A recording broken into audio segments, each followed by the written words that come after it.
Hello, and welcome back to GeekVerse Sidequest, your weekly stop for video game news, reviews, and more here on the GeekVerse Podcast Network. I'm your host, Dylan Muss. Today I am joined once again by Taylor Field. How are you doing today, my friend? I'm doing quite well. Thank you again for having me today. Of course. I'm very excited for this episode. We just have a shit ton of news. I feel like this news is always like in SideQuest history. It's kind of doling it out. Like there's a couple, one or two pieces of news a week kind of thing. But this week, no, we got like a ton of stuff to talk about. So I'm excited for that.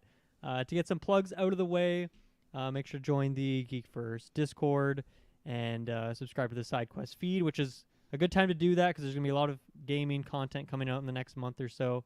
You want to get all that one place. That's a good place to be. Patreon, extra great place to be these days because we have a whole new slate of exclusive podcasts going up there.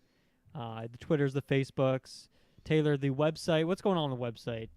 GeekVerse.ca. Is it CA or com? I should know. Oh, we're totally .ca. Yeah. Canadians and all that. Yeah. We got you. Taylor, thank you to you for doing all the thumbnails for SideQuest. Thanks to Amanda for doing the music. And then, other stuff coming out. Elden Ring, we had a bonus episode on that. 3-hour-long spoiler-filled discussion on Elden Ring. That released over the weekend, so go back and check that out. We have the finale of the Halo TV show coming out this week. Me, you, and Kirkland are going to be covering that. That should be a lot of fun. I know that you and Travis did a newscast. I listened to about 75% of it today. Last night you guys did that. There was like some disturbance going on in your house. It was this recurring bit. What did that ever get resolved? You said like, man, I think a bunch of people just showed up. Yeah, it was really, really weird because Madison, she took the weekend off so we could hang out together. And again, she was up to some rambunctious things out there. Wow. There was a weird background noise going on. And it's just, I couldn't tell what Travis could hear and what he couldn't. It was so crazy. I couldn't hear anything in the episode, but I usually keep my volume really low. So I don't know. Maybe it was just like if you had your headphones on max volume, you heard or something. What else is going on? Any podcasts, episodes you want to shout out from this week? From this week, I believe I've got a newscast with Kirkland that's coming up. Nice. And we're rearranging the schedule because there's so much like on top of video game news, there's so much news just in general popping off this week. So we're changing the schedule up when we can just to kind of fit everything in nicely because it's a good time to be podcast, Definitely. Yeah, I think May, like other than Doctor Strange, May looked like a very chill month, and like Strange was even at the very beginning of the month, but it's ended up being just insane, which I guess makes sense. June is usually a crazy month, so it makes sense that we're kind of stepping into that. Anything else you wanna shout out before we get into the first topic for today? Oh my goodness! Just about life or about GeekVerse or like? I don't know. Yeah, sure. Life. What's going on? I mean, I saw you had a picture on your Twitter of a new airsoft gun or paintball gun or something. Oh, my like that. paintball gun! Oh my goodness! Yeah, my Etha 2. Oh my gosh, I've been firing that thing off when I can. Do you have the Etha Etha 1 as well, or? No, I don't have the Etha 1. They have the Etha 1, the Etha 2. They just announced the Etha 3 for pre-order, but it's like mildly upgraded. I didn't want to spend an extra $100 on that, so there you go. But it's good. It's a fully electronic paintball marker. Fun. Sweet. All right, Taylor, let's talk. But we have all the news, but let's quickly just talk about some of the games that we've been playing. I just have one game to shout out this week, and that is this little roguelike indie game called Loot River, which actually is on Game Pass, so a good place to check that out. And it's very much just a top-down roguelike action-adventure game with just your classic strike and parry and block and all that good stuff, dodge. I think the main hook of this one is that the maps, the areas that you're cruising around on are kind of like Tetris blocks, and your right stick, you like move those Tetris blocks around. So you're kind of repositioning the levels as you go through, and you'll like, let's say there's like a very tight corridor, you have to try and find a piece, like a narrow piece, and like move it around in ways that you can get through there to get to like a secret entrance or something like that. I haven't played a ton of it yet, just a couple hours, but it's really cool. I like the visuals of it a lot. The gameplay, like the combat and stuff feels really good. And it seems like a game that has a lot of secrets and whatnot. So I think this one I'm going to get pretty hooked into. I just want to finish up Rogue Legacy 2. I don't like to have 2 roguelikes on the go, So I want to finish up with that one, which I think I'm at. I thought it was at the end today. I thought I beat the final boss, and then there was another final boss, which I beat, and now there's like a third final boss, so I don't know what's going on there. So I'm not done with that one yet. Is it the same boss that's like altering forms? No, it's like it's like in the final area of the game, I went and finally been defeated. It took me a long time, but I finally defeated this boss. And then you go to this other area, and then after that, it takes you to this other third area. So I don't know. There could be a 4th, 5th, 6th area after that. So I don't know how long that's going to take me to beat, but that's really fun as well. But yeah, just a quick shout out to Loot River. I'll probably talk about it more in depth next week or the week after or something when I've had more time with it. But I guess I want to get the feelers out there for people to go check that out on Game Pass. I played it on Xbox. I don't know which. It's probably on PC. I don't know what other systems it's on, but definitely cool in the checkout, and I'll report back on that one. But I know that you've been playing a very special Call of Duty event. Would you call it an event? Is it like a limited time thing or just a new update, I guess? It's definitely a limited time event. Okay. I got to experience it full on with Travis and Emily. Kirkland fell asleep. But yeah, this Call of Duty Godzilla King Kong event has been absolutely incredible. Lots of people are having their own issues with it, and that's fine. That's fair. I get it. But this is it's such a cool thing to behold, because the regular mode of Warzone that we're so used to is now just changed. And you have Godzilla out in the water, and he's moving around a little bit. He goes under the water, swims to another part of the ocean, comes up, and he's shooting his beam out. And then King Kong is like jumping from the mountain around, going around. He's hurling big boulders around and stuff. And you deal enough damage to them, or by getting other kills and killing other players, you can get a reward that basically allows you to target their power. So you use that. Remember that Orca device they used, which created the sounds in the movie? Oh man! And what movie are we talking? Are we talking about King of the Monsters? It was like that, sonar device. I don't know. It's kind of. I can see. It's almost like you can call it down like an airstrike or something. Yeah, like yeah. Godzilla So you can themed. Yeah. Exactly. You lay it out, and basically the beam from Godzilla just blasts the area. It's just so cool. I'm loving it. Flying in a plane and a helicopter and going around them is so cool. Is it so? I forget. Which is it on his old map that they added these guys to, or is it like a new map design for this? So they had the original Verdansk, and that one has been kind of out of commission. They removed it, and they put in Caldera. So we have still Rebirth Island, but then the new Caldera map, and that's like the Pacific kind of theme. So it fits King Kong Skull Island very well. So it totally jives with this. I highly recommend it. And so is there still like gas that's closing in as well? Oh, yeah. Okay, that sounds like just a lot of chaos. It is chaos, yeah. Man, I'm going to download this because that does sound fun. So what is the limited time nature of it? Like, did I miss my chance already? Is it going to be No, it just started. The schedule says, I think, another 10 days that it lasts for. So it's definitely got time. If you hop on this weekend, we'll be playing. So we'll definitely make it happen.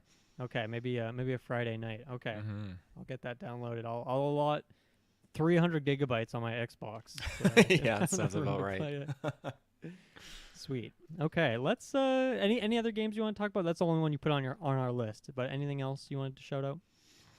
How's Lego Star Wars going? Have you cleared all those episodes yet, or you're still working through that? I'm actually still working through that. I'm on episode 8, I believe, but. I've just been.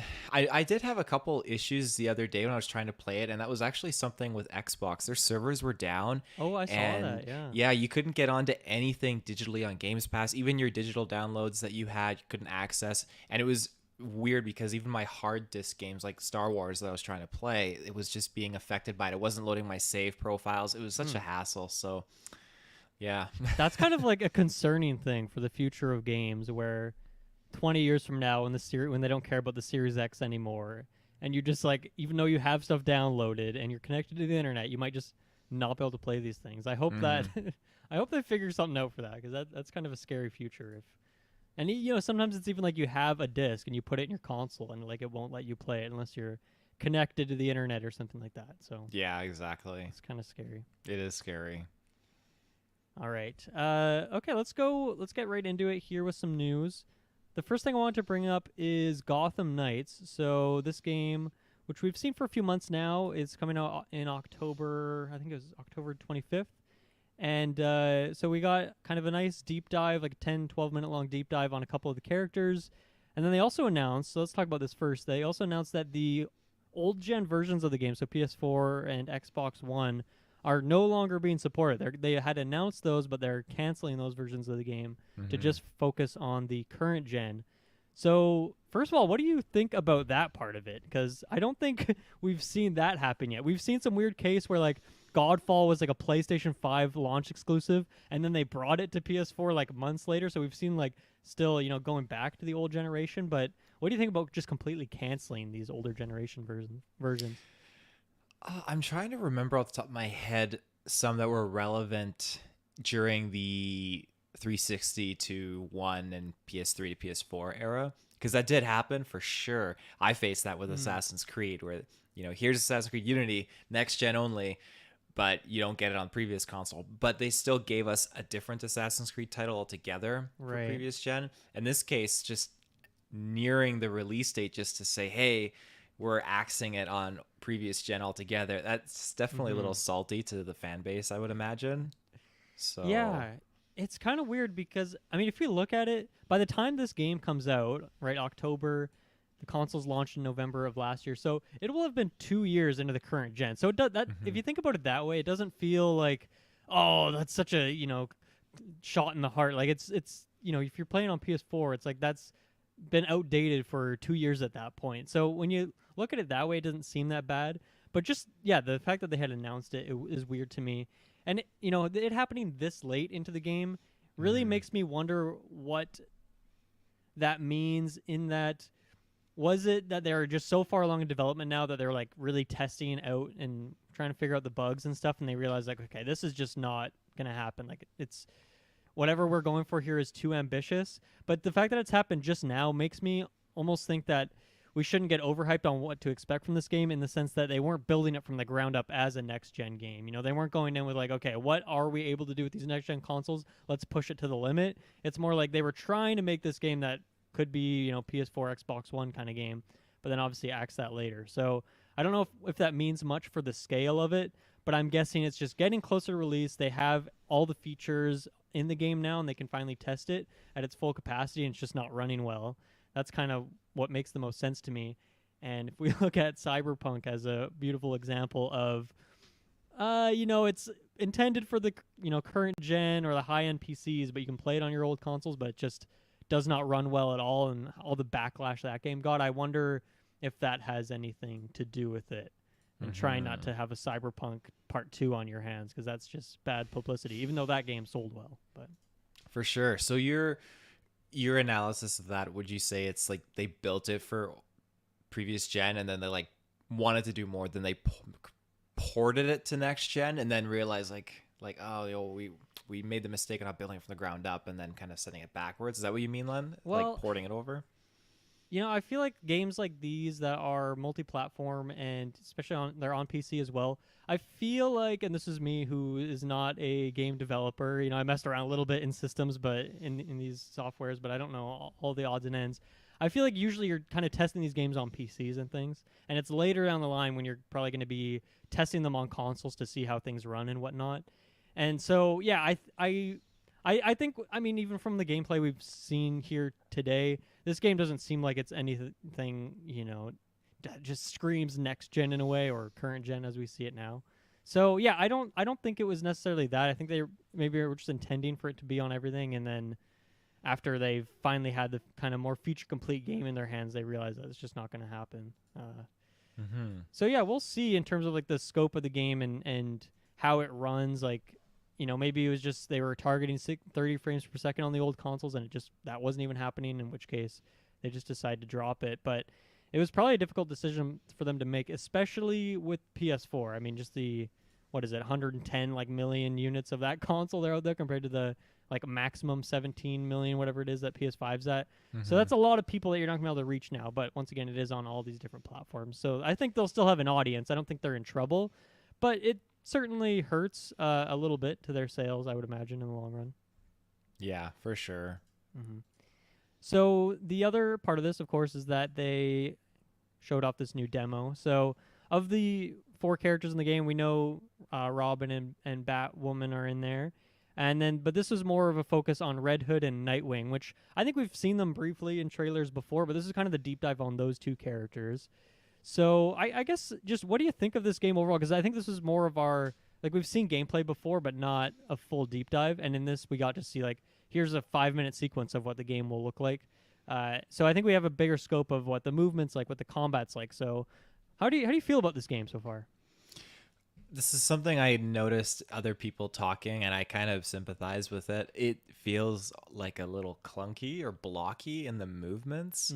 And watching the combat, in no way does it feel as smooth as an Arkham game in my experience, at least. Like with those Arkham games, it's super smooth and seamless transition between villain to villain as you're fighting them in combos. But this, it just seems like it is blocky. Maybe that was just, again, me kind of looking at Red Hood using the guns, the non-lethals and stuff like that. But I'm still excited for it. I still want to try it. The story alone is enough to kind of compel me. And just seeing how they're like flying around with their different gliders and like they're riding the bikes and like taking out like the smuggler's truck and everything like that. There's some cool things that I want to experience, and I want to see how this combo system and combat system works, I guess.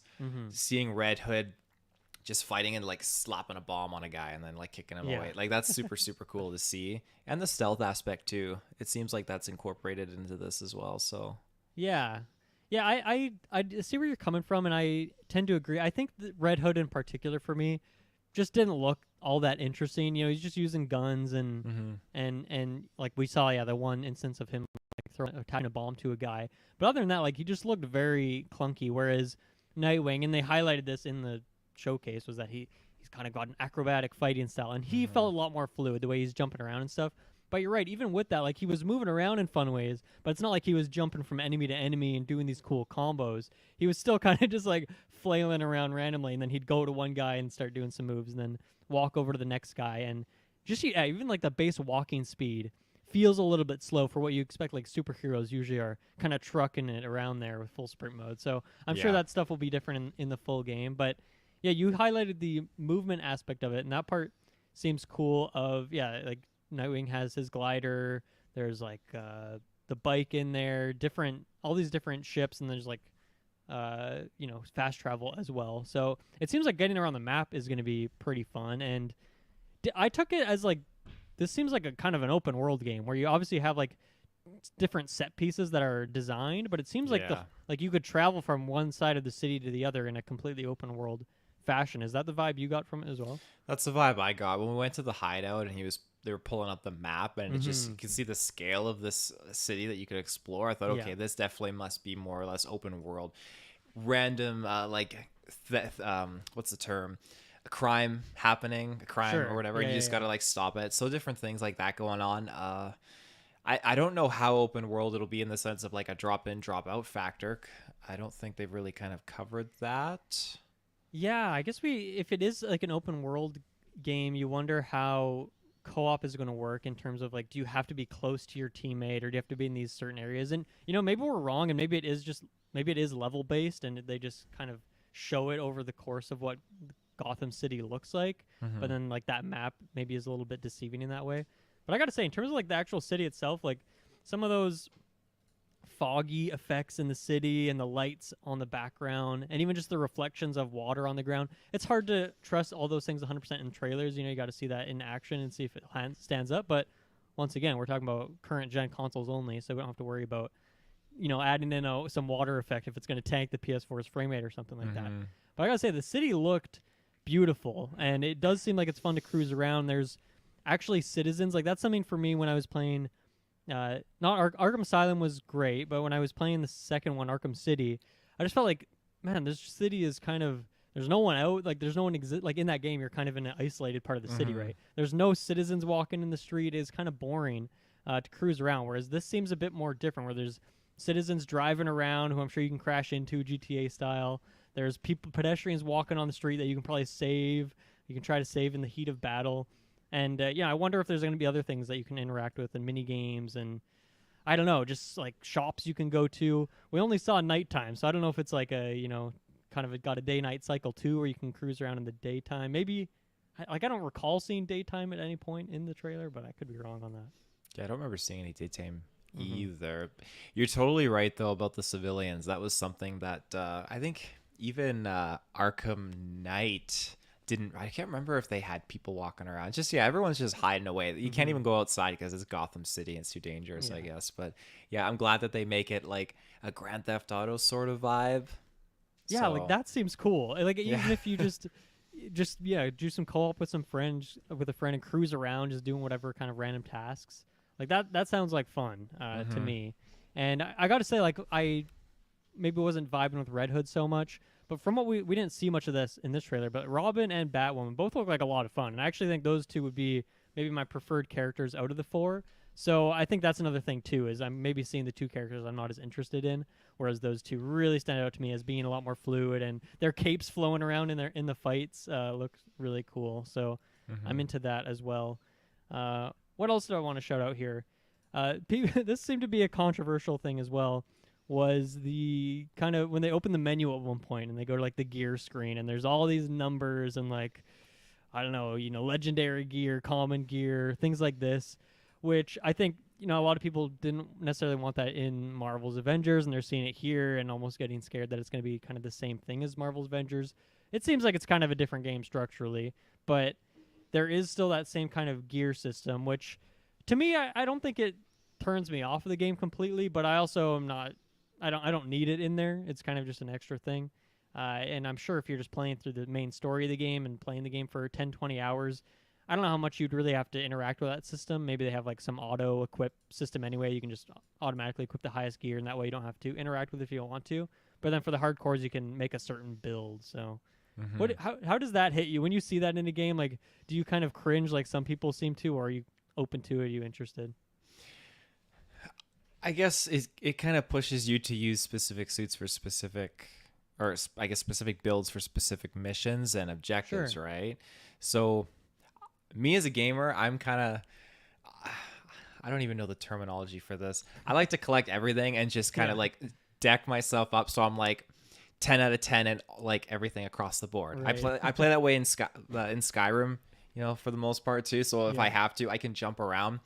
But now in this case, it's like, okay, well, if I want to do something, maybe that's a challenge to it. If I want to do this mission, maybe I can challenge myself and kind of make it more difficult by using a specific a mod build, I guess, that's not really suited for it. I don't know. I was curious how they kind of set that up, but I guess it also is to just kind of let your creativity kind of go to work and what you think is going to work, experiment, and just see how it pans out, I guess. Yeah, and if this is a co-op game and it's a game where you are trying to level up 4 different characters, I think adding that kind of system makes sense in terms of adding replayability, or let's say that I played the game for 5 or 6 hours and then you picked up the game the next day and you're like, hey Dylan, I want to play some Gotham Knights. I'm like, sure, I'll pick up some other character I haven't played yet and start leveling them up, get some other upgrades. So it at least gives you something that you can build towards if you're, say, joining a friend's game and they're at a different point in the story, or if you're just replaying content, or if you're just really enjoying that combat and really enjoying playing with a friend.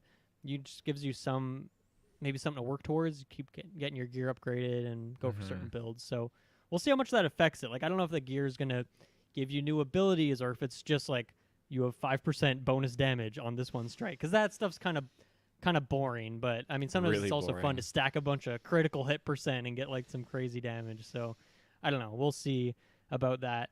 You kind of mentioned this, but they have the Batcave in there, which is kind of your home base, and it's where you can interact with people. It's where you can do upgrading, get your gear and stuff like that, pick new missions.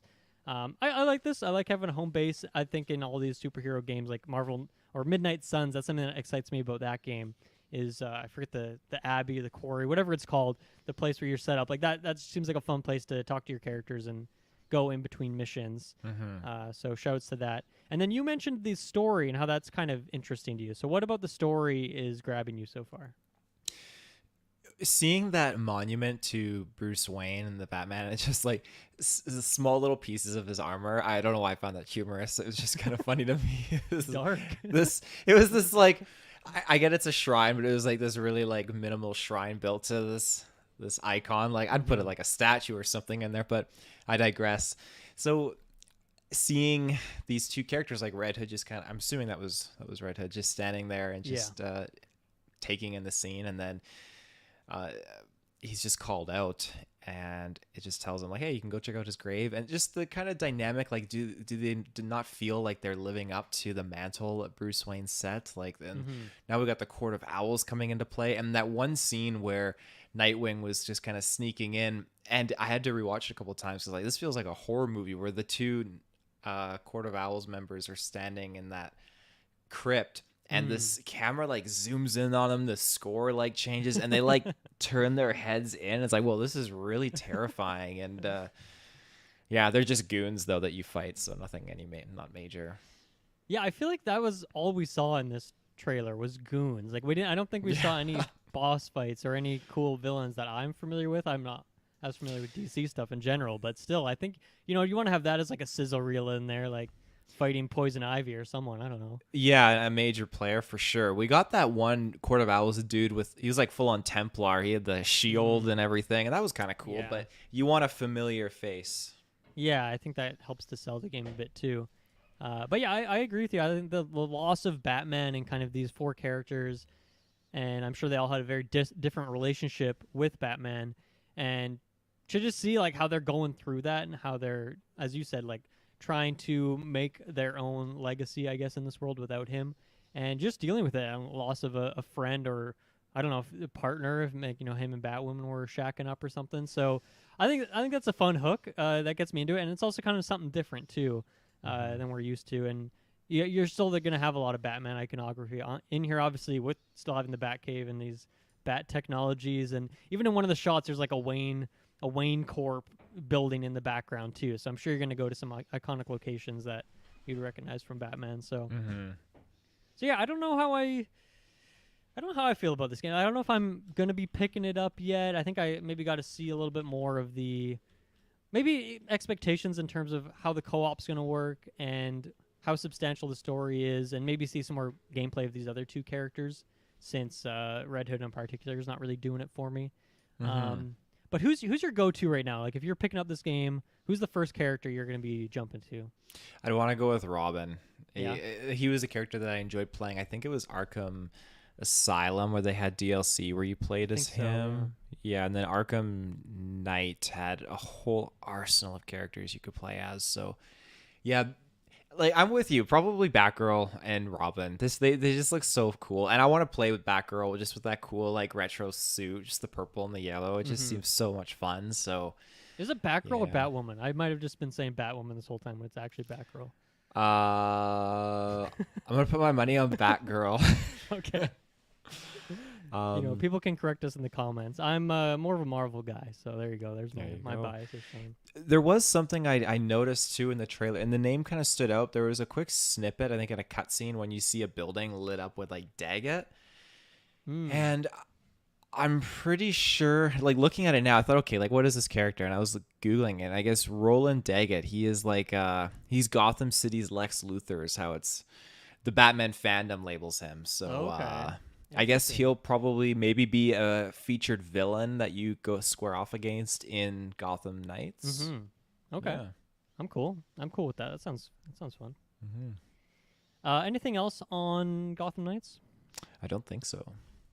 All right. Oh, actually, my one last thing was something that stood out to me that we didn't see a ton of, but was these kind of synergy moves that are very Ultimate Alliance-esque, where, rather than, I don't know, like someone will fling the other guy into the air and then do a bonus strike or something like that. So I'm curious how much they're going to dig into that, because that's kind of like, there's the two ends of the spectrum where like Marvel's Avengers, there is none of that, but like the individual character movesets are so thorough and you can work together with your teammates in that way. Or then like there's Ultimate Alliance where your individual moveset isn't really all that powerful, but it's really all about those synergies. So I think, if they find a balance here and there's more of that synergy stuff, it seemed like it's maybe only these kind of special moves. I hope it's more thoroughly in the gameplay and something that works well with the CPUs, or if you're doing it with a human teammate. So we'll see more of that, because that could be a fun way to mix up your different combos as well. For sure. Okay, yeah, that was Gotham Knights. That's coming out October 25th. I don't know. I'm sure someone here on GeekVerse, perhaps me, perhaps you, perhaps someone else will be picking up this game. So I'm sure we'll have some coverage on it when it comes out. Let's take our first ad break, and we'll come back and talk about MultiVersus. All right, we are back.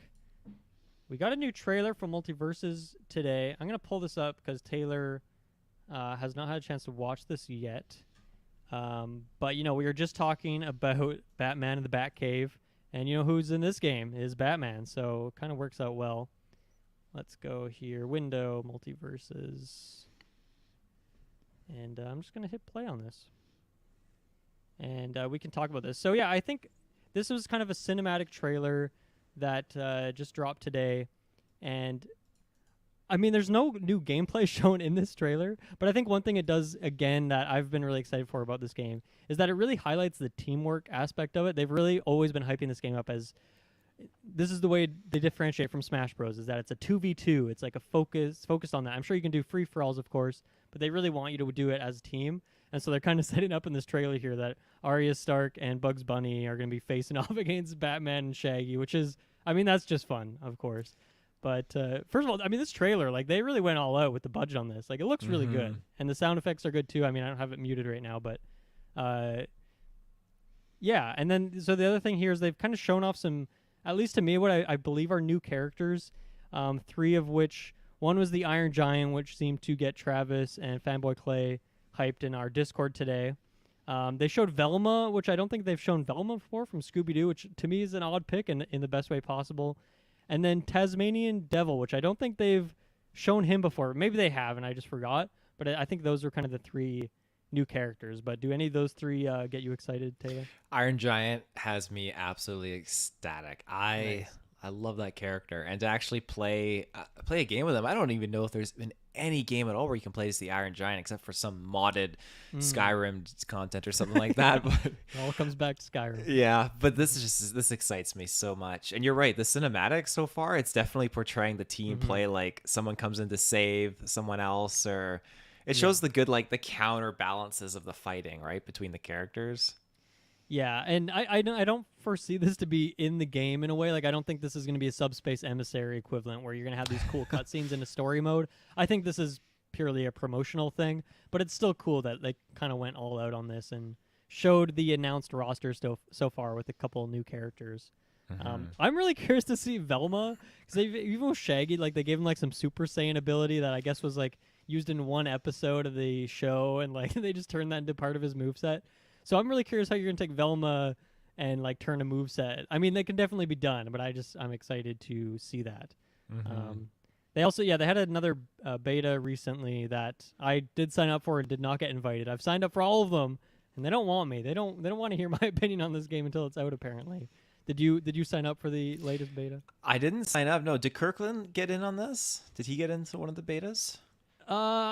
I don't know how much we can share of that technically. I think he's maybe checked out the game. But I think some other people in the Discord have got into this one in particular. So they're checking out whatever the new stuff is. So that's pretty exciting.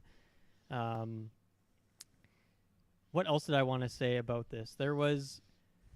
And then I guess the Tasmanian Devil. I don't know if I have too much to add on that one. That seems like he'll have a fun moveset.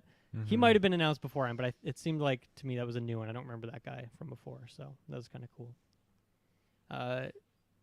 Who's missing for you? Who's like the must-have? Who do you need in here? Okay, let me just go through a whole bunch of Warner Brothers properties here. Oh God. I have one that just hit the top of my head, but I need to confirm. While you look, for me, it's really Lord of the Rings characters. We've seen in a leaked image, but it's like it looked pretty legit. Gandalf and also S-Bubs. I guess I'm gonna shout this out. S-Bubs in the Discord. He is running a Discord for the game as well, like a separate Discord where you can keep up to date on news and stuff. So if anyone wants to join that, please join the GeekVerse Discord. Seek out S-Bubs, ask him for an invite, and you can join there. But he said that Gandalf's like pretty much a lock, so that's pretty exciting for me. But to me, it's really weird that they don't have like a Lord of the Rings character in this kind of initial promotion for the game. Like, it seems like such a huge property, like right up there next to DC. Like, why would you not throw a Gandalf or whoever else, a Legolas, into this like individual trailer, but also just like the initial marketing cycle for the game? I don't know if they want it to be a big DLC thing, and they want DLC for this game to be huge, and therefore promote that stuff later on. But to me, that's kind of the biggest omission. And S-Bubs did say as well that Legolas apparently has some leaks to his name, so he might be in the game too. So a couple Lord of the Rings characters. Just don't know if they'll be at launch, unlockable characters, or just DLC. Who knows? But to me, that's obviously the biggest omission. So I'm thinking you got to get the Flintstones in there. This is cool. This is Warner Bros. Picks. You got to get Fred Flintstone. There is Mad Max, which would be kind of fun to see something like that. Obviously, I'm thinking, okay, we can go with more R-rated IPs since we got Arya Stark in there as well. So Mad Max fits. And then we got The Matrix as well. I think that could definitely make an appearance with some Neo and Morpheus. So... yeah, I feel like Matrix has always kind of dabbled in some video games as well. And they had like that tech demo last year that was lined up with the movie. Was that last year or 2 years ago? I think it was, yeah. I don't know, it seems like that would be that would just make a whole lot of sense. I don't know if that like gets into a bit of trouble with using the likeness of a certain character, like Keanu, for example, like because that's probably the character they would want, right? I don't know if there would be any issues with getting him in there, but yeah, if not, that would be pretty sweet. I know there is that other platform, I can't remember what it was called, but it was like the Nickelodeon one, and I know that the Ninja Turtles were in there, but Ninja Turtles are definitely distributed by Warner Brothers, so I would love to see some more Turtles making an appearance in this.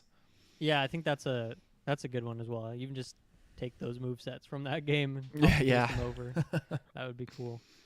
Yeah, I'm pretty excited for this game, man. Like I don't think we know the release date yet, but I think we're still waiting on that and as they're doing their betas, but let me just do a quick Google. I guess they just said this year. So there you go. Yeah. But we'll keep up to date on that one. I think it's free to play, right? So everyone will be checking it out at launch. I think we can do maybe a little GeekVerse Gauntlet moment, 2v2 with me, Kirk, and Travis. That'd be fun. Definitely. And S-Bubs is into it. So, we'll do a little, kind of like we're doing for Strikers, we'll do a little multiverse battle when the game comes out. That'll be fun. Okay, so speaking of Gandalf and Legolas, there was a new Lord of the Rings game that was announced recently.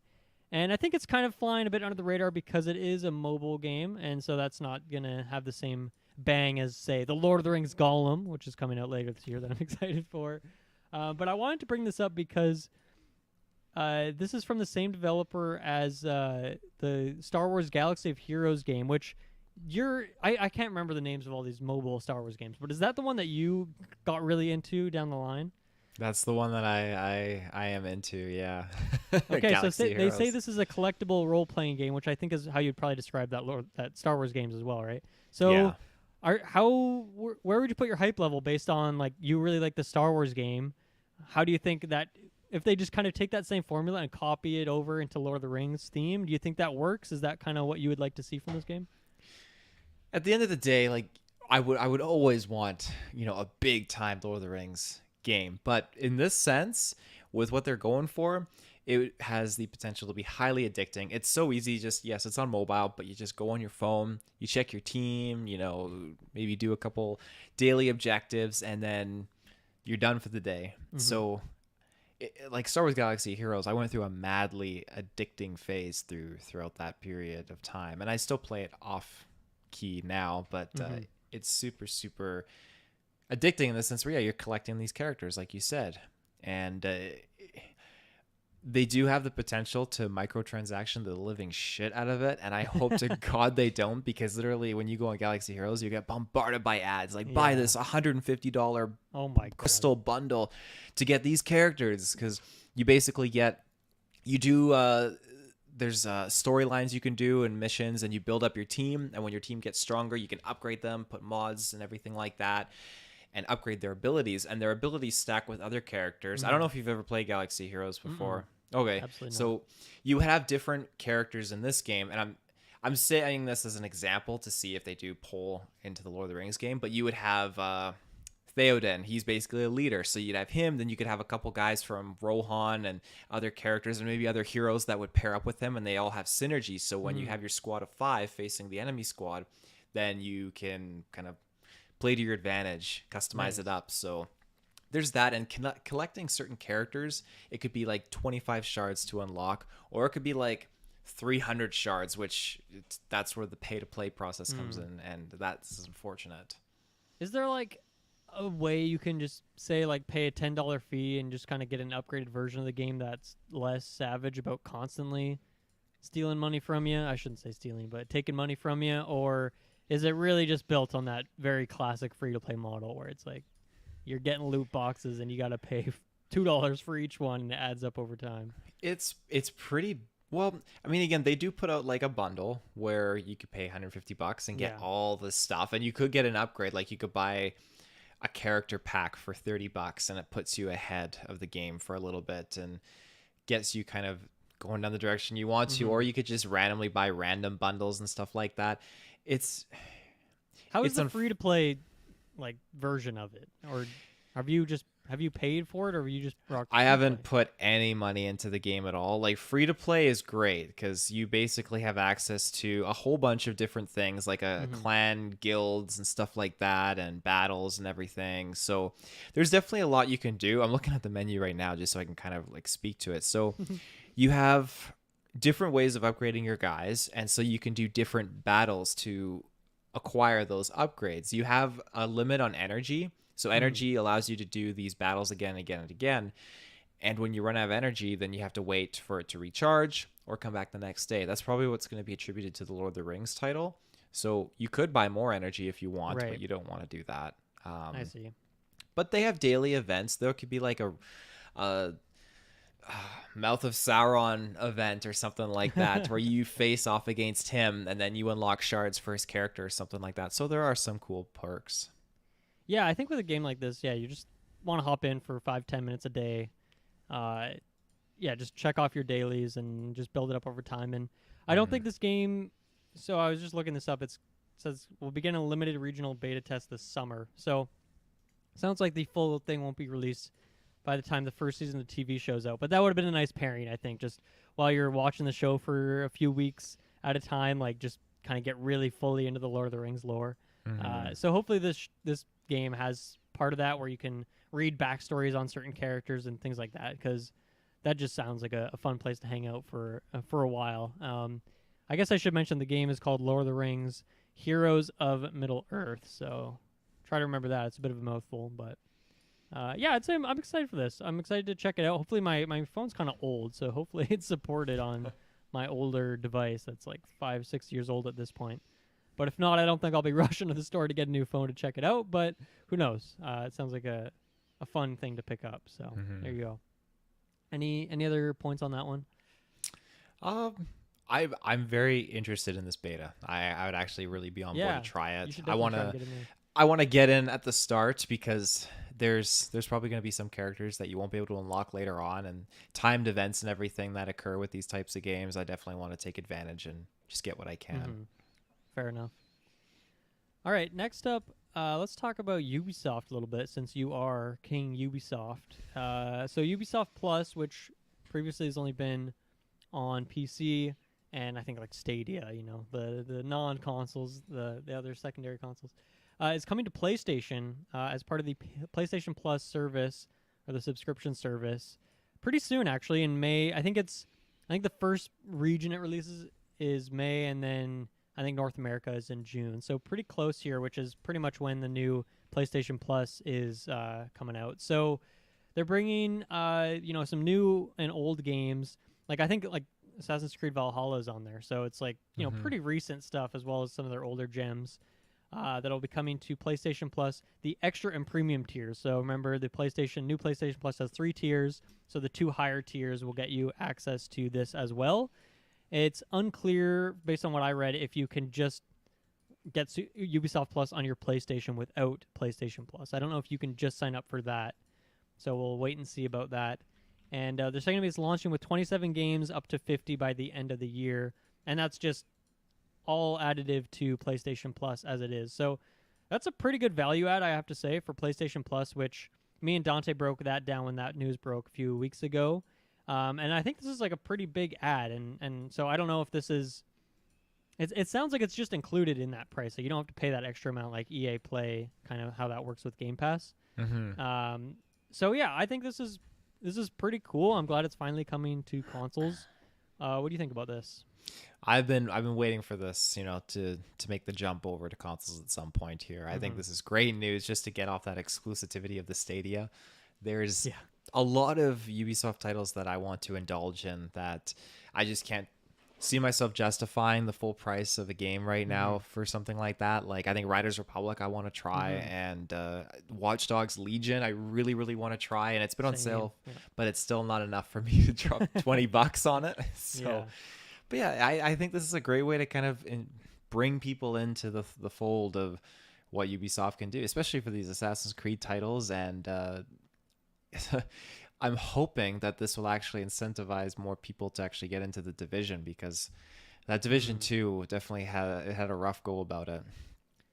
Yeah, dude, I ended up buying that game because it was on sale for like $3 or something. Me too. And I've never played it once. And it's like I just bought it because it was so cheap, but it was a complete waste of money, even though it was only like the price of a coffee. It's just like they really got me with that one. I wonder how many other people. I mean, it takes a lot of those people just to pay off like one regular cost, whatever, of the game, but they kind of got me there. So maybe someday I'll boot that up since I technically own it on my PlayStation. They also said in this was from the Ubisoft blog post on this. It's just like a throwaway line in this announcing that they're coming to PlayStation Plus, that it's going to be coming to Xbox as well. So they did confirm that in there. They don't have any sort of information in terms of is that going to be connected to Game Pass, when that's going to happen. No information. Or maybe they had another blog post or some info somewhere else. I'm not sure. But it was just like one throwaway line in the article. So I don't think that's necessarily surprising, but maybe it is, because maybe people saw this and thought it meant like a bigger partnership between Ubisoft and PlayStation, maybe something like positioning them to get acquired at some point in the future. But they did say it's coming to Xbox, so it doesn't sound like that's going to be the case. Do you think that this is going to be rolled in with Game Pass, or is it going to be a separate service? Or because I think, if you think about it, it gets kind of messy at a point when you have Game Pass on PC and console, the individuals or the bundled version, EA Play, Ubisoft Plus. Like it does get a bit messy. Do you think that's an issue? It gets messy, but they've already done it. I think it's just at the start they'll probably have Game Pass and then Ubisoft Plus, because initially they had EA Access and I think there was another one. Let's use EA Access for now. You had Games Pass and EA Access. EA Access was additional $7 a month on top of what you were paying for the Games Pass for the membership. So that went successfully well for the most part until the point came where they just included it all together. They merged the two. So I think that we could see a repeating factor where, hey, Game Pass Ultimate and Ubisoft Plus, and then they're two separate things for the time being. And then maybe like 6 months, a year down the road, like, okay, we're going to do a merge. I think they just got to like sweeten the pot a little bit for Ubisoft and just kind of like lure them in a little bit. Yeah. So do you think that there's some sort of exclusivity here with Ubisoft kind of partnering up with PlayStation here? Or do you think that even, me and you are going to do an Xbox showcase predictions in the coming weeks here before their show in June. So maybe we won't go too deeply into it. But do you think that Xbox has like already got this lined up too, but they're just waiting until their showcase to announce it there as a big pop? Or do you think PlayStation exclusivity, like when do you think this happens over on Xbox? You make a good point that it could be just kept under the rug for them just to announce later on at their expo that they're doing. I wouldn't put it out of the realm of possibility of PlayStation snagging it as an exclusive, though. I wouldn't put it out of the realm at all. I think that these two companies lately have really flexed their wallets in the sense of like, hey, these are going to be exclusive titles. These are going to be this and that. So to factor in something like Ubisoft Plus, again, it doesn't mean that all the games are exclusively on that one console, but to have a service like that is huge. And I know for EA, for what it's worth, EA Access was definitely its own thing, and it was a hit, and that was something that Xbox did have over PlayStation, and it was just the convenience of it, right? And I think having that exclusive convenience factor definitely sets a console ahead of another. And I mean, we've seen too recently, in particular, some other Ubisoft games coming to Game Pass. Like I think Assassin's Creed Origins is there. I think I saw For Honor on there recently. maybe some other ones as well. So obviously that's already kind of happened in to some extent, but it's we got obviously Extraction on there too, right? That was like a day one release on Games Pass, Rainbow Six Extraction, because we played that right away. Oh yeah, that's not EA, right? Like that is Ubisoft. That's Ubisoft, yeah. So that was definitely you're right. That exclusive. was a day one. So I wonder if that was partly because of that game kind of having a bit of a sketchy development, and originally become quarantine, and then like change it around and wanting to just kind of like set that game up for better success. But you're right. Like that partnership has been established in some way already. So I guess that if anything, that makes it perhaps more believable that this. I don't know. I guess you could make a case for that being evidence either way, because they already have things on there outside of Ubisoft Plus. So why bundle that into Game Pass when it can be some other service? And then if like they do split the pot on that, then they got to give a cut to Ubisoft as well, and that maybe cuts their numbers back. So I don't know. It'll be really interesting to see, because obviously Game Pass isn't in a much different place than PlayStation Plus, which has a lot of subscribers, but it still remains to be seen how many people are going to be on those higher levels of PlayStation Plus, the premiums and the extra tier, which I think that's coming out in June is when that's fully launching, or May or something like that, end of May. So we'll see all that, how that plays out in a few months. I'm curious to see how all that stuff goes. There was also some more. They had another trailer kind of thing today for PlayStation Plus revamp, and they showed off some games that you can expect in the like when that service launches. I don't think we'll dig into that today. I kind of want to wait and see when they've like announced that roster fully, like when it actually launches, and look at it more that way. We've just got a few hints at things, but they do have some more kind of newer games coming in there as well. So anyway, I think that's a conversation for another day, but that's another thing that happened if people want to go look into that. Let's take another ad break here. We'll come back and talk about some Mario Strikers. Okay. Taylor Field, the most anticipated game in the world, according to GeekVerse, is Mario Strikers Battle League, which comes out June 10th, the hottest day of the whole year. That just has a million things launching, releasing, showcases, all that good stuff. We got a new Mario Strikers trailer recently that showed off a few new things. What did you think of this trailer overall before we kind of dig into the specifics here? So this is our real first look at the gameplay, I guess, isn't it? So just kind of like revisiting this world of Strikers and seeing, okay, we got the highlights of the upgrades and the maps and the characters and stuff like that. It's just all overall just had me super, super excited just to be immersed into this and just to kind of be with something that's familiar and nostalgic and on my most anticipated Nintendo Switch games list for a long time. So yeah, it was just really, really nice to just see the action and just to see the moves and everything like that, and just how they were showcasing it. I really enjoyed it. So I think, and I'm trying to remember, there was a trailer that came out, and I think it was I think they just had the launch or the reveal trailer, and then this one at this point. There was another one that had like, I think it was dubbed. It was from back east, and it had my gosh, I'm pretty sure it was the same trailer. They did, this trailer did come out in Japan like a week or two ago.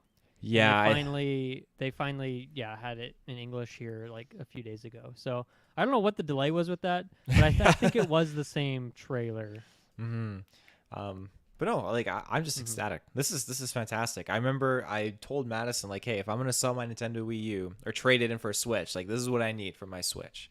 I need to have a Smash Bros. I need to have a Luigi's Mansion, a Mario Maker, Mario Kart, a new Mario game, which is Sunshine, which works for me. A Mario Party, like a Pokken, that was the kicker. Mario Odyssey. Odyssey as well, yeah. Pokken was a big kicker. I got the Pokken games, so I'm glad about that. Wow.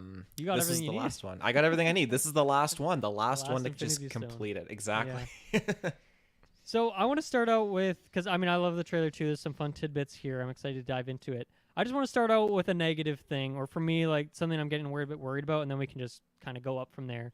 But the reveal trailer showed off 10 playable characters. This trailer reiterated those 10 playable characters, but didn't add any more. I'm a little concerned that we're just getting these 10 characters at launch.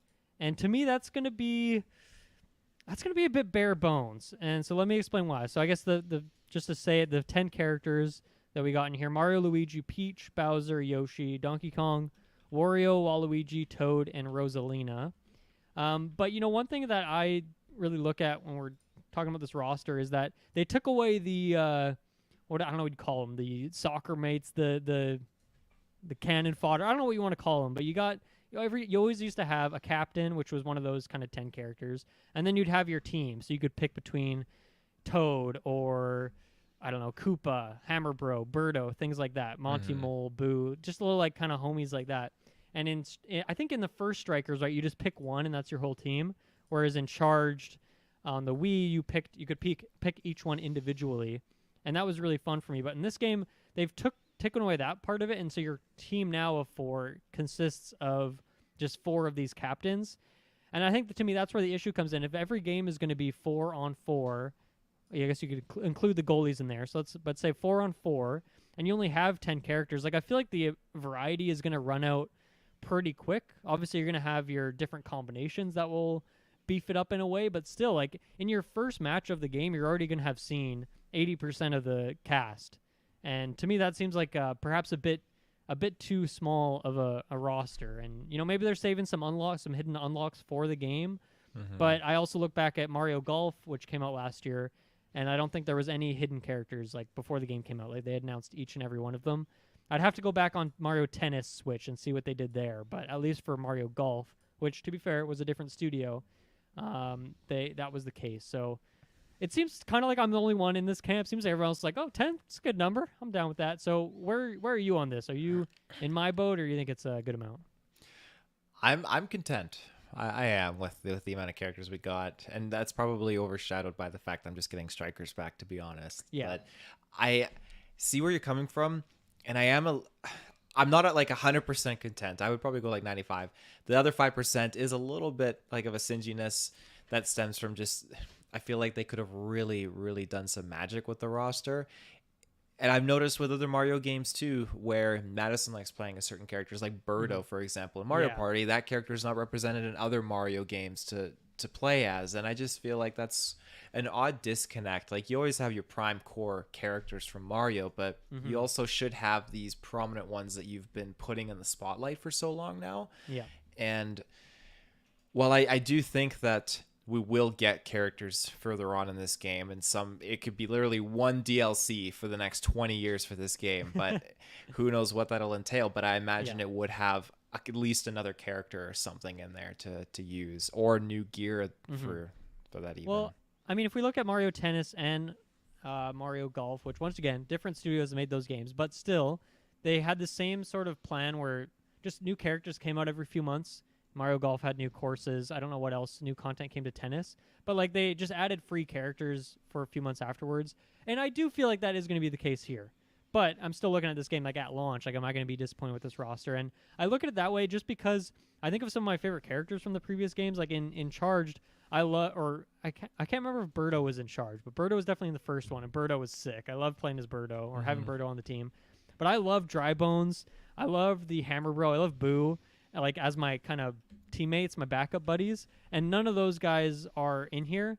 And I'm also worried, like, I think if they're only adding captains, like mainline captain characters, I just don't think we're going to see those kinds of characters. Like, I don't expect them to add Boo or Shy Guy or Monty Mole or Dry Bones down the line. I expect them to just add, like, to me, the biggest omission is Daisy. Like, that's kind of her MO, is that she's in all the sports games, and that's the only game she's ever in. She's now in Smash, but, like, she's never had a solo game. Daisy is just the sports person of the Mario world.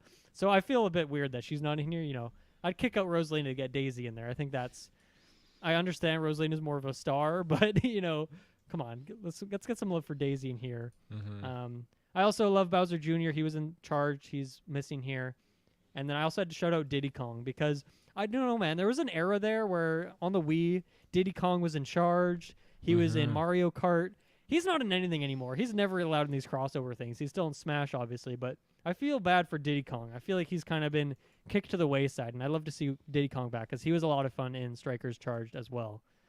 Was PD Piranha one of he the was captains the last in charge? unlocked in charge, yeah. Interesting. And he was fucking hard to unlock. I don't think I ever actually did, because that campaign against him was so hard. His level, I just remember being like impossible to beat in the cup. Mm-hmm. And it was like the highest difficulty, that one. So yeah, there's definitely a few of those that are gonna be missing because of that. So I'm curious to see what they do with it online, and maybe they'll surprise me. Maybe there's some unlocks at launch, but I don't know. I just don't feel like the evidence is there right now. Yeah. Looking at a couple of the other new things they announced here or showed off here, one was the team tackle. This is like a new technique where you can use your slide tackle on a. I think this is how it works pretty much. Where you slide tackle into a teammate and you can essentially slingshot them. You can like kick them forward, and that looks really cool. Like I'm really excited to play with that. That's just a fun, simple little mechanic that I feel like could have a lot of depth to it. You could chain it, combo kicks together in fun different ways if you had a team of 4. So that sounds really cool. I'm excited to check that one out. You can get a kick someone really far into the corner, and then so they can do their hyper strike, whatever they call that as well. So I think that's a fun new technique they added. Mm-hmm. Definitely.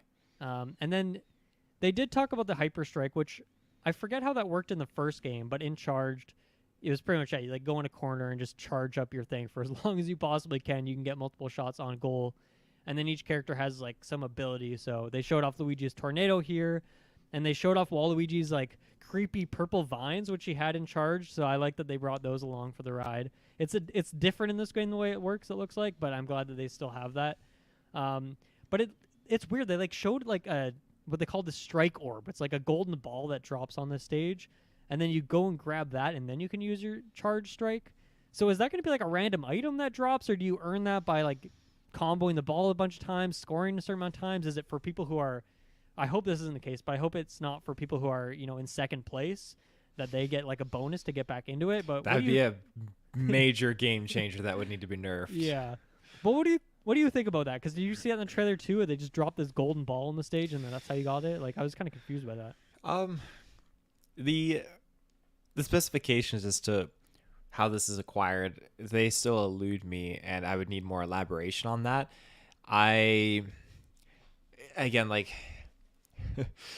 It seems like such a game changer of a component to add that I would imagine that it's either you hit a certain point or you do a certain objective or something like that, a certain chain to qualify to warrant it dropping, or it's just a random item that just drops.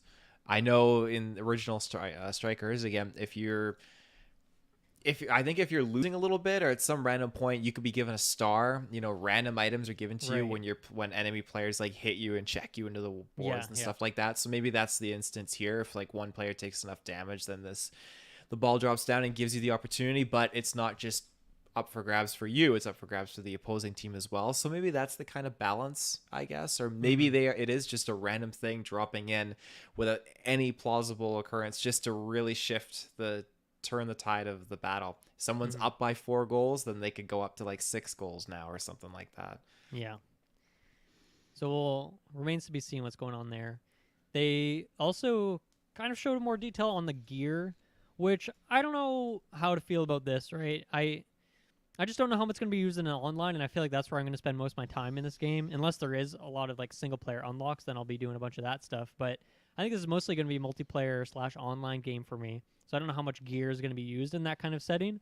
But it seems like from what they showed when they were scrolling around the menu, it looked like anytime you put a gear on, it's essentially like, okay, your passing goes up by 2, but then your speed goes down by 2. So it seemed like everything's kind of a trade-off.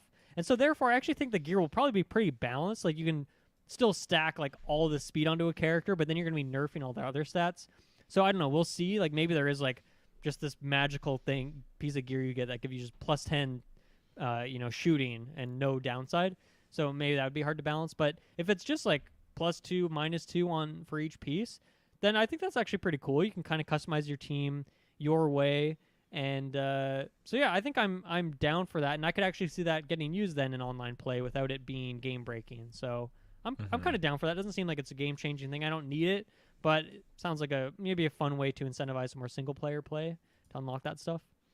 Yeah, it's a component to this game that I didn't, like you said, like I never really needed it, but I'll definitely take it that it's there. The fact that it is balanced, as long as someone isn't buying Nintendo loot boxes to get like all this extra armor ahead of me when I play online. That would be super unfair. Thankfully, that's not much of a Nintendo thing. Yeah, thank God. But I'm excited. I think customizing your characters with different things. Like there was one it was like a scope kind of thing on like the side of Mario's head, which looked kind of cool. So just the cosmetic aspect to it alone definitely has me excited. Yeah. And yeah, just being able to create that balance to cater to your play style, basically. I think that's very good. Yeah, I would be, even if it's not like a loot box thing, but still, finding random gear.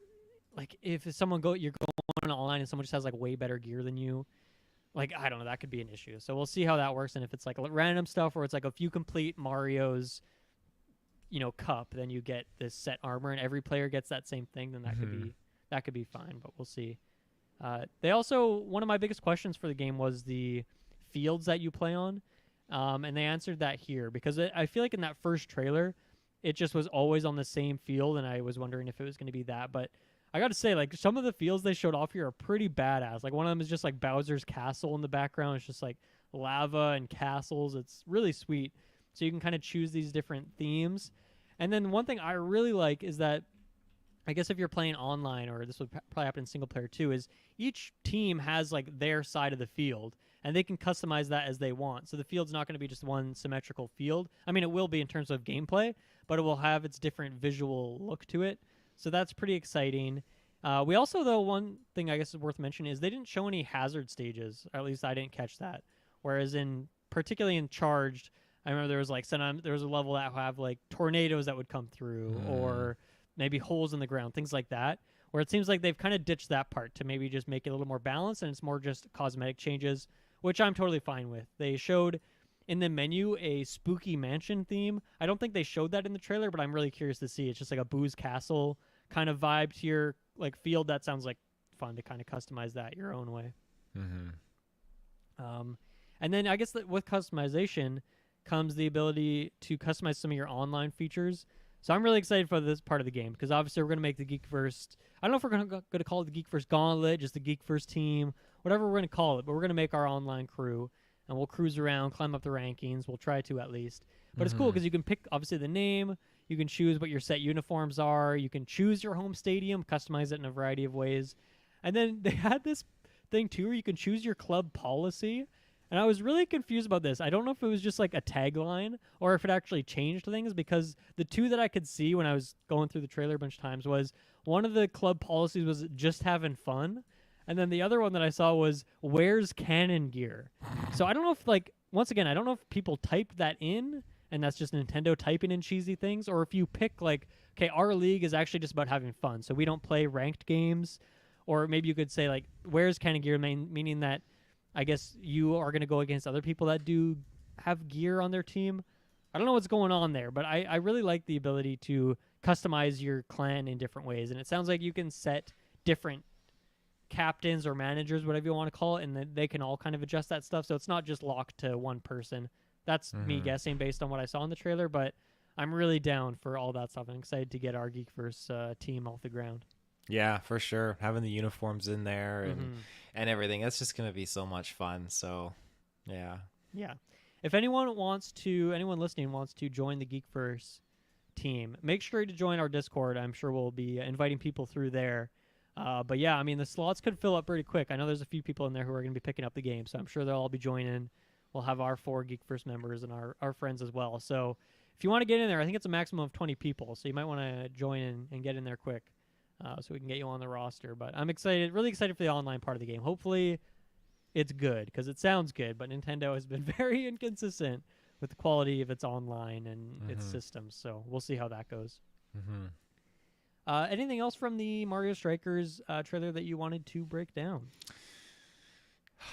Not exactly. It looks great. I love the sound effects. It feels like it's a very smooth, like polished game, in my opinion. And with it just being right around the corner, June 10th, like, let's go. I'm ready for it. I'm just ready. Yeah, I'm so glad they got Next Level Games back to work on this game. I'm glad that they have the original developers working on it. That's going to be fun. And that's how you get like things like Waluigi's Vines, because it's like, well, we did this back in the day. Let's do it again. So that'll be fun. Taylor, we just have a couple more things here. This next one is so let's talk about this. So Dune, the property of Dune is obviously pretty hot right now. I had the movie last year, the sequel is announced, and I don't know if it's in development yet, but it's probably being written and stuff like that. We had Dune Spice Wars, which check out last week. Me and Kirkland talked about that. There's a cutout of it on the GeekVerse main channel, so if you want to just hear our thoughts on that, you can go do that. But there's also been an open world game in the Dune universe that's announced. I can't remember if we've talked about this at some point, but this came up because they're currently hiring, so don't expect this game to come out anytime soon. They're still like beefing up their main team, it feels like, but still, the game is in the works. It's been called an open world survival game. It's from the developers of Conan Exiles, which, from what I hear, is a pretty fun game, pretty cool game, and an open world survival as well. So they've done that before, and I remember that game had like really good graphics and stuff. So I think it's probably in pretty good hands there. But yeah, does this excite you to jump into the Dune universe in an open world format? I would definitely be down to experience it. It's just such a, again, my knowledge of Dune is based solely on the movie. I have not read the books, but it's a world that I want to experience. And I've seen, Spice Wars, and again, that's it's a different perspective altogether, being controlling units and stuff like that and trade. So when you get into something like this is such a very immersive aesthetic that I think has a lot of potential, because there's trapped in like a barren wasteland. It probably has like a Fallout kind of vibe that they could probably tackle, or something like that. So I'm just wondering, like, what is your goal? What is your objective, I guess? So I was wondering, like, do you think this game is first or third person in terms of the format? I think Conan Exiles is first person, right? Oh my god, I just turned a trailer on as loud as fuck. My poor ears. Holy shit. I'm trying to find out if Conan... Oh my god, the volume goes up when I click on this video. God damn it, Conan Exiles. I think this is... That really threw me off there. I think it's first person, so that'd be I my could pitch. See that being the same thing for Dune. I think I'm down for either, or maybe they could do like a Bethesda thing where it's, first or third person. You can kind of choose based on how you want to play the game. So that'd be cool. I'm not gonna click on this fucking video ever again. Oh my god, that destroyed my poor ears. So yeah, I mean, I think Dune is perfectly set up for this with what you talked about. The kind of, maybe you just borrow a little bit from the Fallout sort of framework in terms of different points of interest, but having just these wild open areas. Obviously, there's lots of natural weather things they could have with the storms or the sandworms, different bases, the sieges, things like that. I could definitely see it. It makes a lot of sense. And I also think just perfectly, these kinds of games, it's really fun to kind of pick up different factions, work with different factions, do quest lines, or have these factions waging war against each other. And Dune is like set up for that in all the best ways. My question for you is, do you think that this is going to be set where you play as, say, an important character, like, hey, say, Timothée Chalamet's character or Zendaya's character from the movies, like one of those kinds of characters? Or do you think it's going to be more of a player-made thing where you're playing as like a nameless avatar and you kind of create the character yourself? I have nothing against film and novel adaptations to video games. I think they definitely hold a special place in my heart for what they are and what they can do. That being said, I would prefer this to be an equivalent or something paralleling the story, but involved in the world. I want it to be existent in the same universe as the book and the game, and or the book and the movie, and just not make us one of those prominent characters, but make us an important character that has to encounter these characters for specific reasons. So I agree. I think that gives them a lot more freedom too, in terms of what the kind of story they want to tell and the kind of systems they want to build. And yeah, that's just like, they can make some fiction out of it and create their own stuff. And even if it's not in that same timeline, you don't see those familiar characters, I'm still like, I'm just one movie in. Like, I'm just barely into this universe, so I'm not too attached to these characters yet. So I'm totally okay if they take it a different route as well. And that way they could have more freedom of, like, they could maybe create their own faction, or, like, I don't know, there's so many of these books, right, that there's like a lot that they could draw from in terms of inspiration. Obviously, we're just filthy casuals taking it from the movie. All of us on GeekVerse don't really know much about the source material, but yeah, I think that's what I would want to see as well. And yeah, I think I never played Conan Exiles, but I think it is in a good hands with that studio. So I'm really excited to see what they come up with, and maybe they could like get an increased budget by having this kind of IP verbiage on there, and that's why they can perhaps get more team members and build up the team and really make a pretty badass game. So I don't know when we'll see it, 3, 4, maybe more years, but I think I'm very excited for that. And who knows, maybe it'll line up nicely with Dune 2 or 3 or however many parts of these movies we get. And the last news for today is sad news. You could say the best for last, you could say the sad for last. I don't know how you want to say this. But Starfield and Redfall have both been delayed out of 2022, kicked to what they say is the first half of 2023, although I'll say don't trust that verbiage. They just want to say something that sounds positive, I think, in their, little Twitter post, but don't take that, timeline for face value. I'm really bummed about this, and I'm really surprised, at least for Starfield. Me and Kirkland talked about this game recently. And anytime I've talked about this game, I think even Travis asked me at the start of the year when we did our predictions, or we were picking our draft and whatnot, looking at the games for the year. I was like, I'm 100% certain on Starfield sticking. I really thought it would. The announcement date they had for it was like built into the trailer they announced. I felt like there's been enough time. I was expecting them to have the full blowout here at the Xbox showcase, leading into the release in the fall, which is exactly what they did for Fallout 4. So that one really, really surprised me. I guess we'll stick on Starfield for a bit, but before we talk about Redfall. But what did you think about this news? Did it surprise you like it surprised me? It really surprised me. I'm with you. I thought it landed on this day for sure. I didn't think it was going to be bumped whatsoever. I'm starting to wonder now, and it's probably heavily attributed to the fact that it's moved due to the acquisition of. You think so? I think so. I think maybe with them like buying out Bethesda and then looking at everything, for whatever the reason, I guess they probably decided just to give it some more time. I'm not saying it very well could be ready for that original release date, but whatever the reason, I'm sure Microsoft has its ideas as to why they need to hold off a little bit longer. It could be just refining some things, making sure it's not as many bugs as the usual Bethesda title kind of has. So who knows? I think that is a big part of it. I don't think Xbox wants to, once again, to bring this up again, the Cyberpunk situation. I don't think anyone wants to be the next studio that's like that compared to that and have all this news swirling around that you're releasing some unfinished game. And their games have always dealt with that turmoil at launch. So I think they're trying to get away from that as much as possible. And hopefully it is just a short delay. Hopefully it is just 3 to 4 months.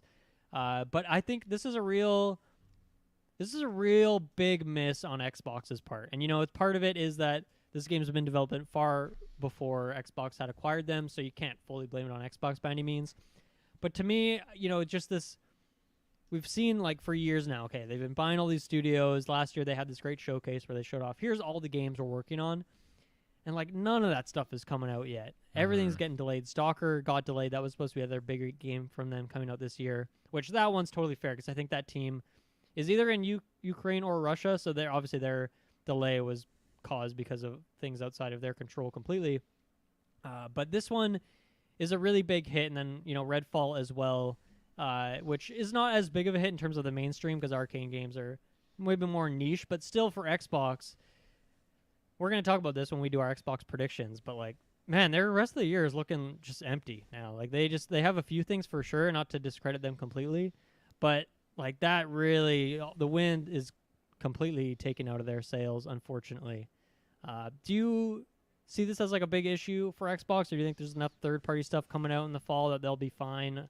I mean, I know they'll be fine, but it just, to me, that feels like a really, really, really big hit to lose that game coming out this year. It's a solid missed opportunity. It really is. It's definitely going to hurt them, no doubt in my mind. But like they'll bounce back. Like I imagine they're taking a little bit of a hit right now, and they're going to have an insane 2023. The downside is this isn't just an exclusive that you're opting out and bumping forward. This is an exclusive during holiday time, which is huge and detrimental to sales for companies all around, especially game companies. So to pass something like that along, it's not a decision that probably was made lightly. And I imagine I'd love to be a fly on the wall in that meeting. I reckon they had a very serious discussion, and they were analyzing things that we as the GA will never ever be privy to understanding or learning about. So there's some long con plan at work here. And of course, I'm always team delay your game until it's ready.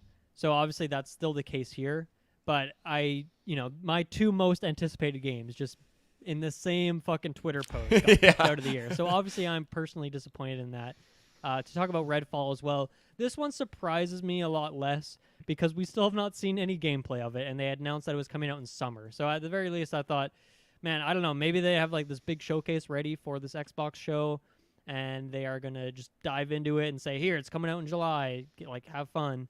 But it seems like that is a pretty short cycle for them, especially like Arcane's never really done that. And Deathloop's maybe a bit of an exception because that was PlayStation published, even though it is now an Xbox studio, weirdly.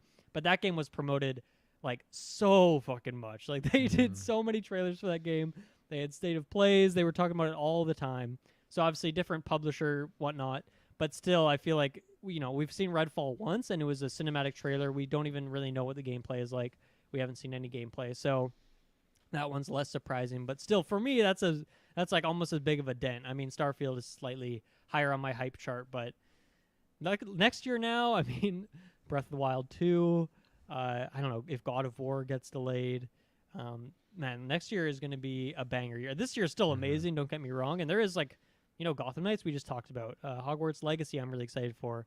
Nintendo I'm sure has some stuff as well in that fall pocket. So there's still a lot to be excited for. But no doubt, I mean, Starfield for me was like, I'm clearing everything off my schedule. I'm playing that game for days straight. It's been a long time since we've had, a single player.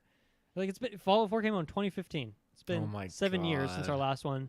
Skyrim in 2011. Like it's been a long time since we've gotten a game like this. I know 76 happened, but that's kind of more of a half step than a full game. So. What year was 76 again?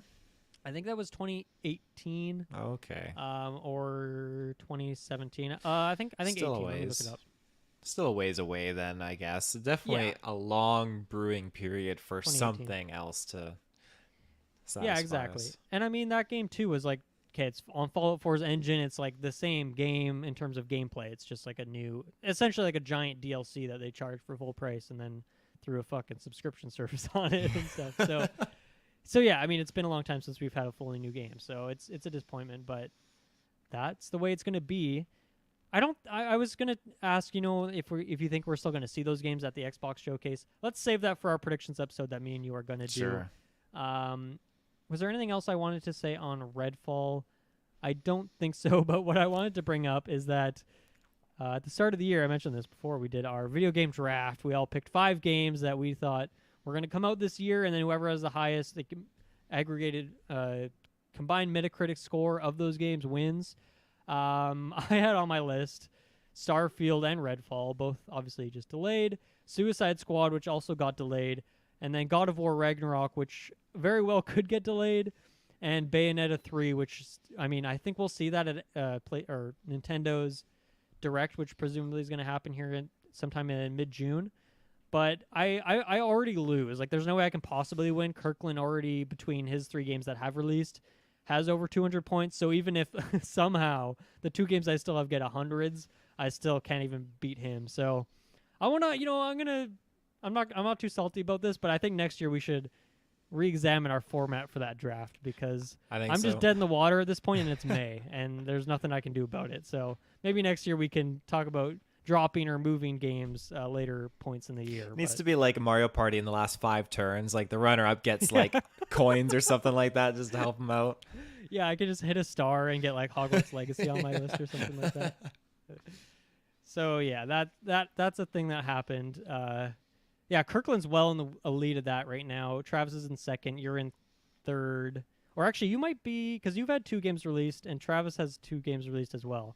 I actually don't have the numbers in front of me, but I think you guys are probably pretty close to each other.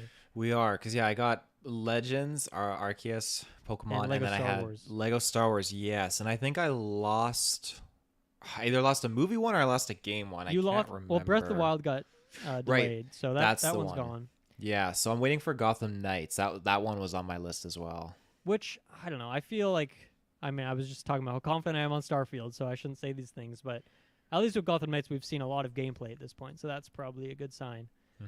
And I think, you know, them announcing that they're dropping these old-gen consoles probably good for the game. Like, okay, we have less consoles to worry about now, probably easier to launch. That's a thing that always makes games a disaster. Like Cyberpunk, for example, is that they're on 7 platforms, whatever it is. Like, it's hard to get it right on all these platforms at the same time. Yeah. So that's a thing.